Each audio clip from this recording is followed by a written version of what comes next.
Yeah.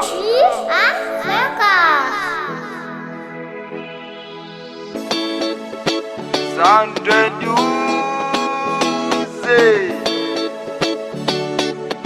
With your man. Purchase your beats now at beatsbysv.com. Chapa kampuku watu vijava kwa noro jako Favo meka kuda kapero vijava kwa no bebe Tibo mati tima Atamzene zaka tatwa Nade la vitano sayu Nade la vitano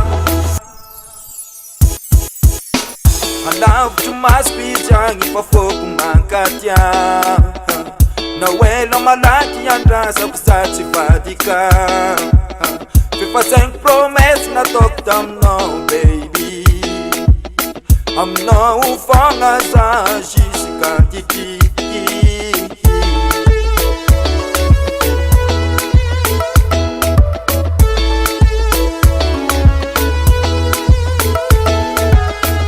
Sochano yuro malala tfuku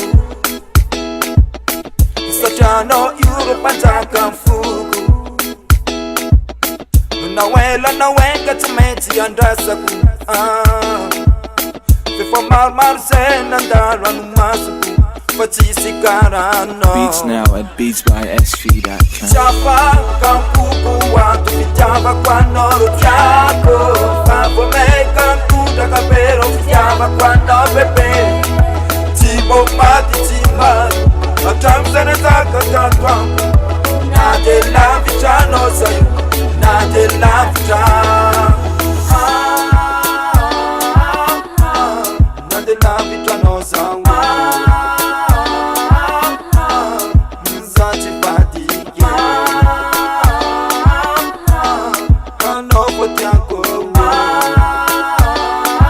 Purchase your beats now at beatsbysv. I love to fight all this fakeki for now Na mar mga dar mga rachi za chifakila If I sang promise na talk them no baby I'm no ufanga za sisika titi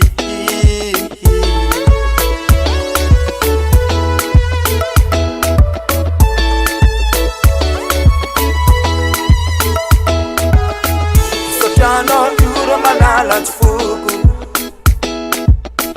Sochano yuro panjaka mfuku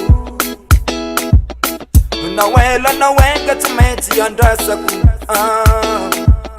Before mar sen andara numasuku Fatisi karano Beats now at beatsbysv.com. Chapa kampuku watu vijava kwa noro jako Favo meka kuda kapero vijava kwa no bebe Tibo mati tima Atamzene zaka tatwa Nade la vitano sayu Nade la vitano